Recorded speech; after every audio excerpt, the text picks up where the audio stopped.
आभार।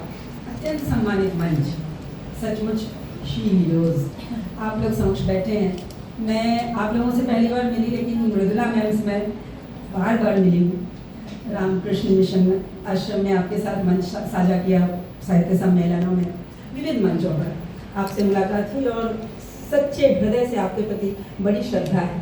एक बार आपको बहुत बहुत प्रणाम। मैं आप लोगों के बीच आई हूँ। मैं हाँ सशक्त हूँ, हीरोज़ के अंदर नहीं मानती, सशक्त मान सकती हूँ, क्योंकि मेरी जो एक पारिवारिक पृष्ठभूमि बहुत शिक्षित लोगों की रही। मेरे माता पिता प्रोफेसर, मेरे दादाजी भी प्रोफेसर, मेरे नाना गोल्ड मेडलिस्ट BHU के, एक बहुत मेरी बहन बेटी है प्रोफेसर वंदना रानी, भागलपुर विश्वविद्यालय जो भी इतिहास हुआ। तो हम लोग संघर्ष नहीं करना पड़ा पढ़ने के लिए और पद तक पहुंचने के लिए, संघर्ष नहीं, बहुत सरलता से मैं पटना वुमेन्स कॉलेज से ग्रेजुएशन में गोल्ड मेडलिस्ट रही और वहीं से PhD और DLitt तक की यात्रा मैंने पटना यूनिवर्सिटी से की और अध्यापन के क्षेत्र में आ गई। मुझे पढ़ाने का शौक और पढ़ना मेरा स्वभाव था और इस स्वभाव के कारण मेरे लिए सब कुछ बहुत सहज हुआ शिक्षा के क्षेत्र में। मैं आज आप सबके समक्ष हूँ और बच्चे हमारे समक्ष हैं और बिहार के शी हीरोज़ यानी वो सशक्त महिलाएं जिससे हम प्रेरणा पाते हैं, उनकी चर्चा करने के लिए उपस्थित हुए हैं। तो मैं आप सबके बीच कुछ ऐसी सशक्त महिलाओं की चर्चा करना चाहूँगी जिनसे प्रेरणा हर पीढ़ी को मिलती है और मिलती रहनी चाहिए। आपके समक्ष ऐसे लोगों की चर्चाएं कम हो गई हैं। अब यह जो अवसर है, या आप देखिए कि हमारे यहाँ विमेंस लिबरेशन या महिलावाद, ये सब हमारी परंपरा नहीं थी, ये पश्चिम से आई। उनके यहाँ ज़्यादा समस्याएं थी, हमारे यहाँ बहुत समस्याएं नहीं थी स्त्रियों को। हमारी परंपरा में देखें तो हम पढ़े लिखे लोग थे, विदुषी लोग थे। हमारे यहाँ कोई समस्या परिवार की स्थापना में, समाज में, राष्ट्र में हमारे यहाँ कोई विभेद नहीं थे और समान रूप से हम पढ़ाई जाती रही हैं और महिलाएं यहाँ की विदुषी रही हैं। और आपने देखा कि विदेशी आक्रमण हुए, बाद में हम 1000 साल तक हम भी गुलाम रहे, लेकिन आज़ादी मिलते ही हमें वोटिंग राइट मिल गई और हमें समान अधिकार मिले और हम समान रूप से आगे बढ़े। लेकिन परंपरा में हमने किसे पीछे छोड़ा है, जिसकी बदौलत आज हमें इतना आत्मविश्वास है कि हम आप सबके समक्ष या विश्व के समक्ष खड़े होकर बोलती हैं, गरजती हैं, अपनी बातें रखती हैं। ऐसे ऐसे IAS महिलाएं दिख जाती हैं। तो मुझे स्मरण होता है, बार बार स्मरण होता है, जब हम बिहार की चर्चा करते हैं और बिहार की विदुषियों की चर्चा करते हैं तो राजा जनक का वह दरबार याद आता है। राजा जनक का दरबार, जहाँ शास्त्रार्थ होते थे, जहाँ विद्वान लोग बहस करते थे और विद्वत्ता प्रतिष्ठित होती थी। एक समय था जब यह दरबार सजा हुआ था। मैं एक छोटे छोटे उदाहरण से आगे बढ़ूंगी। दरबार सजा हुआ था और ऋषि याज्ञवल्क्य बैठे हुए थे और बहुत सारे ऋषिगण बैठे हुए थे। उस दिन शास्त्रार्थ होना था। राजा जनक ने घोषित कर रखा था कि 1000 गाय जो विजयी होगा उसको गायें मिलेंगी। और शास्त्रार्थ शुरू होने के पहले ही ऋषि याज्ञवल्क्य ने कहा कि 1000 गायें हमारे आश्रम में जाकर बांट दो। और ऋषिगण जो थे वो संकुचित हो गए कि ये इतने बड़े विद्वान हैं, इनसे बहस कैसे करें, चुप रहे। उस समय एक महिला सामने खड़ी होती है और वो महिला होती है गार्गी वाचक नवीन। आपने नाम सुना होगा, लेकिन शायद वो कहानी नहीं सुनी होगी कि किस प्रकार वह महिला आकर कहती है कि आपने अभी बहस की ही नहीं, आप किस प्रकार अपने आप को विजयी घोषित कर सकते हैं और मैं समक्ष हूँ, मैं आपसे बहस करूँगी। उन्होंने, विद्वान तो थे, उन्होंने आमंत्रित किया, आओ पूछो, हमसे सवाल पूछो। इतने सवाल पूछे, जीव क्या है, आत्मा क्या है, ब्रह्मांड क्या है, कहाँ से कहाँ तक। वो कहते हैं कि तुम्हारा माथा फट जाएगा, तुम्हारा दिमाग फट जाएगा, तुम इतने प्रश्न न करो। लेकिन अंत तक वेदांत के सारे दर्शन इन संवादों पर है, वह उड़ते नहीं है। एक जगह जरूर उन्हें चिंता हो जाती है उनके प्रश्नों से कि वह जब पूछती है कि हमारा संपूर्ण जगत किस तत्व पर आधारित है, तो कहते हैं वह जल तत्व है। जल तत्व किस पर आधारित है? वह वायु तत्व है। वायु तत्व कहाँ आधारित है? अंतरिक्ष है। अंतरिक्ष कहाँ आधारित है? आदित्य है। आदित्य कहाँ आधारित है? चंद्र है। चंद्र कहाँ आधारित है?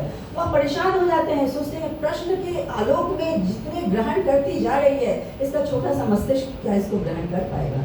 वह विचलित हो जाते हैं। लेकिन वह महिला सामने खड़ी रहती है और वहाँ अक्षर तत्व का ज्ञान प्राप्त करती है, जो आकाश से भी ऊपर, धरती से भी ऊपर, नीचे सारे ब्रह्मांड में वह अव्यक्त एक अक्षर है जो क्षणिक नहीं होता, कभी मिटना नहीं। वो एक तत्व है जहाँ से संपूर्ण अस्तित्व है, हम सबका अस्तित्व है। वह महिला अपने आप को, लेकिन वह उनके आंसर से, उनके जवाब से संतुष्ट हो जाती है और तब उनको स्वीकार करती है कि आपसे बड़ा विद्वान अभी कोई नहीं है।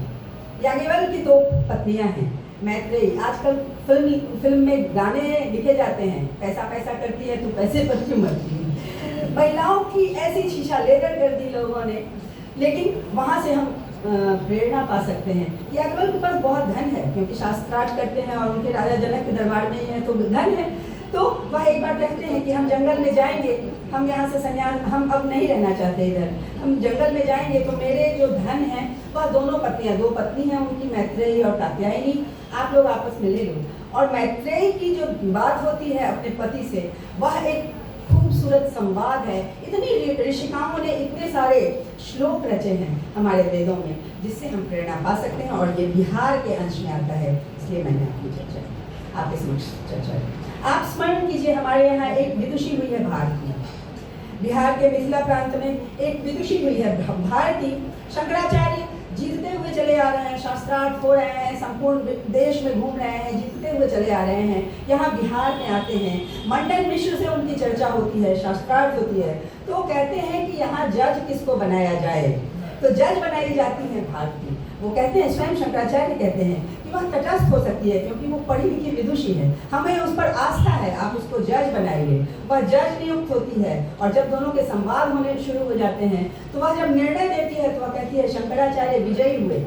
आज के शास्त्रार्थ में शंकराचार्य विजय हुए, लेकिन फिर भी मंडन मिश्र से जो इनका संवाद हुआ है वह अधूरा संवाद हुआ है। हमारे यहाँ गृहस्थ आश्रम में पति पत्नी आधे आधे के हकदार होते हैं, दोनों मिलकर संपूर्ण होते हैं। तो मैं अभी आपसे मेरी बहस नहीं हुई है, मुझसे आप बहस करें तभी मंडन मिश्र का बहस पूरा होगा। तो वो बहस करती हैं और वहाँ ऐसे ऐसे सवाल करती हैं। वो जानती हैं, महिलाएं जानती हैं कमजोर नब्ज कहाँ होता है, उसको पकड़ना जानती हैं। वो बहुत ही बीटी होती हैं, बहुत इंटेलिजेंट, बहुत ही बुद्धिमती। उनको पता था शंकराचार्य को कहाँ हराया जा सकता है। वो बेचारे ब्रह्मचारी, तो उन्होंने शादी विवाह किया नहीं था, गृहस्थ आश्रम का कुछ सवाल जवाब जानते नहीं थे। उनसे ऐसे ऐसे प्रश्न किए कि वह वहाँ झिझक जाते हैं, रुक जाते हैं, कहते हैं कि मुझे समय दो, मैं इन प्रश्नों के हल लेकर आऊँगा, समय दो।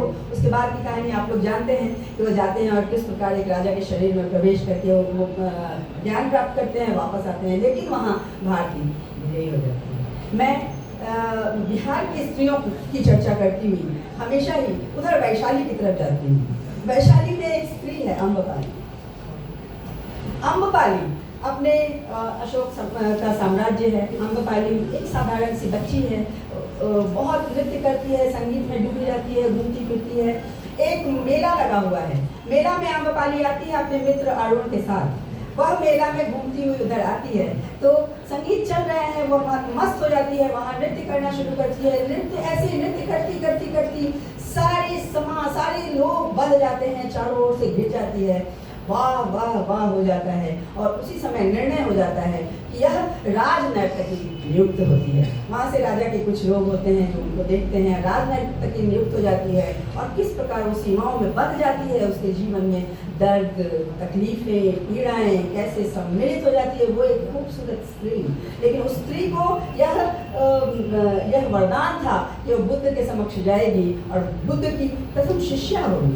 वह जब बहुत ज़्यादा, आप जानते हैं, बहुत ज़्यादा समृद्धि और बहुत ज़्यादा हमें जब बांध दिया जाता है तो हम खुश नहीं रह सकते, वह दुखी हो जाती है। और वह, मैं ज़्यादा नहीं बोलूँगी, मैं 2-4 उदाहरण पुराने समय से देके आज के समय में आऊँगी। तो वह बुद्ध के आश्रम में जाती है और वहाँ कहा जाता है कि यहाँ स्त्रियों का प्रवेश निषेध है, यहाँ स्त्रियाँ नहीं जा सकती। तो दूसरे दिन वह इतनी खूबसूरत अम्बपाली वो अपने बाल मुंडा कर वहाँ पहुँच जाती है और उसके बाद उसको नकारा नहीं जा सकता। उसके पहले स्वयं बुद्ध की माँ, बुद्ध की पत्नी, जो कि अलग संघ, स्त्री का संघ था, उसमें थी, वो साक्षात नहीं आती थी। अम्बपाली पहली थी इसको दिया। आप जानते हैं कि बुद्ध अशोक की एक बेटी थी संघमित्रा। संघमित्रा वह लड़की थी जो महात्मा बुद्ध के अस्थियों को श्रीलंका से लेकर आती है, हमारे देश में स्थापित करती है, जहाँ पर आप वाराणसी में बैठे हुए हैं हमारे वाराणसी के दामाद संज्ञा जी के पति। तो वहाँ 5 लोगों को प्रथम संबोधित करते हैं वो, और वहाँ पर उनका वह अस्थि डाला हुआ है। उससे भी आगे बढ़ते हैं। मैं आती हूँ 19वीं शताब्दी में, जब स्वतंत्रता का आंदोलन, हम लोग बहुत दिनों तक परतंत्र रहे थे और उस आंदोलन का नेतृत्व कैसे लोग कर रहे थे। वैसे में स्त्रियों का क्या योगदान था और हमारे बिहार की स्त्रियों का क्या योगदान था। 1-2 स्त्रियों का नाम आता है, बाकी मूवमेंट में है अलग अलग, उनको ये नहीं किया गया है। उसमें तारा रानी जी का नाम है, सरस्वती जी का नाम है, एक चंद्रावती पांडे थी, पंडित रामदयाल पांडे की पत्नी, उनके बारे में हमने सुना था कि उन्होंने उच्च कैसे इसमें काम किया था। लेकिन सबसे बड़ी बात जो थी, बिहार के लोगों में स्त्रियों ने सबसे ज़्यादा स्वर्ण दान दिया था। सुबह सुबह प्रभात फेरी निकलती थी और लोग अपने गहने ऐसे फेंकते थे, उसमें ऐसे फेंकती थी। महिलाओं को कहा जाता है कि इनको सबसे ज़्यादा गहनों से लगाव होता है, और वह लगाव कैसे टूटता है देश के लिए, वहाँ देखा जा सकता है कि उन्होंने दान किया था। इसमें मैंने वहाँ से शुरू किया। नेपाल अब जनकपुर हो गया है, जो कि बट गया हमारा बिहार, वहाँ से वहाँ बंगाल तक था। पहली कहानी लिखने वाली वह बंग महिला थी। बंग महिला ने दुलाई वाली कहानी लिखी थी। साहित्य में भी उनका योगदान है कि प्रथम महिला वह बंग महिला कहलाती है। हालांकि वह उन्होंने छद्म नाम से लिखना शुरू किया था, उनका राजेश्वरी देवी नाम था। खैर, उसके बाद आज हमारे समक्ष IAS जजेस सारे ऐसे हीरो शी हीरोज हैं, जिनको मैं सशक्त महिलाएं कहती हूँ हिंदी में। तो इन लोगों के प्रति आस्था वहीं से उत्पन्न होती है, जब दिमाग को प्रशिक्षित करने के लिए एक आंदोलन चलता है, जिन्हें बताया जा रहा था इतने दिनों की परतंत्रता में, हमें बताया जा रहा था कि हम गुलाम हैं, निकृष्ट हैं, बहुत ही गिरे पड़े लोग हैं। प्रसाद जी लिखते हैं, सीधा तना हुआ प्रभुत्व की वह साकार कठोरता, अभ्रवेदी उन्मुक्त शिखर, इनके चरणों में लौटना ही चाहिए ना हम क्षुद्र लतिकाओं को। ऐसी पंक्तियां हैं। तो क्षुद्र लतिकाएं मान ली गई थी स्त्रियां, और वो स्त्रियां इस प्रकार, सरोजिनी नायडू का नाम आपने सुना ही है। खैर हमारे बिहार से नहीं थी, लेकिन बिहार की बहुत सारी आवाज़ थी उनमें। और इस प्रकार संघर्ष में छीनता हो सत्य को और तू, त्याग तब से काम ले, पाप है, पुण्य है विच्छिन्न कर देना, उसे बढ़ रहा तेरी तरफ जो हाथ है। हमारे अंदर हमारी रीढ़ की हड्डी टूट मुड़ छोटी हो गई थी ही नहीं, हम बहुत ही पतित लोग हो गए थे। तो हमारे स्वाभिमान को जगाया, हमारे वह प्रशिक्षित दिमाग, ट्यूटर्ड माइंड की आवश्यकता थी, जो उस समय हमारे अंदर भरा गया। और हम एक यात्रा करते हैं। आज के संदर्भ में मैं आऊँगी, हमारे यहाँ आज के संदर्भ में हर दिशा में महिलाओं का प्रभुत्व रहा है। आप संगीत में मैं विंध्यवासिनी देवी को याद करती हूँ, संगीत में मैं शारदा सिन्हा को याद करती हूँ, संगीत में मैं मैथिली ठाकुर को याद करती हूँ, संगीत में आज भी बहुत सारी कोकिलाएं हमारे यहाँ गा रही हैं।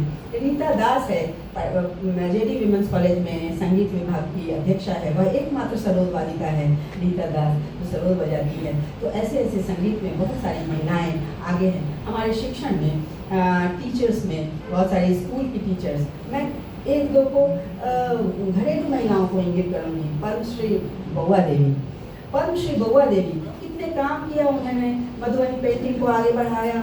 और बहुत सारे, जब सुनीता विलियम आती हैं, तो सुनीता विलियम की यात्रा पर, जो अंतरिक्ष में गई है और इतने दिन रह गई है, उस यात्रा पर उन्होंने मधुबनी पेंटिंग में बहुत सारी कहानी रच दी, और इसके ऊपर उनको पद्मश्री अवार्ड मिल गया। तो इस रूप में हम उनको डॉक्टर उषा किरण खान, मैं पिछली बार जब आई थी तो डॉक्टर उषा किरण खान थे, जैसे आज मैं गौरवान्वित हूँ कि मृदुला सिन्हा जी के साथ या आप लोगों के साथ मैं इस मंच पर आई हूँ, उसी प्रकार उस दिन उषा किरण खान जी के साथ इस मंच पर, इसी दिवस पर मैं आई थी।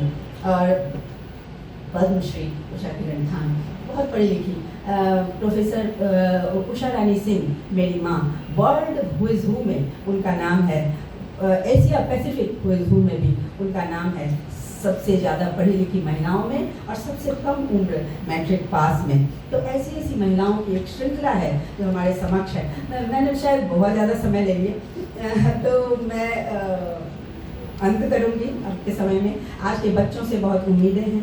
ये जो चीज़ें मैंने रखी हैं सिर्फ इसलिए रखी हैं कि इन चर्चाओं को आप सुनिए, उनके ऊपर बुनिए और उन्हें भी स्मरण करिए जिन्हें हम पीछे छोड़ आए हैं और जिनको आगे लाने की आपके व्यक्तित्व में, हमारे व्यक्तित्व में आवश्यकता है। बहुत धन्यवाद।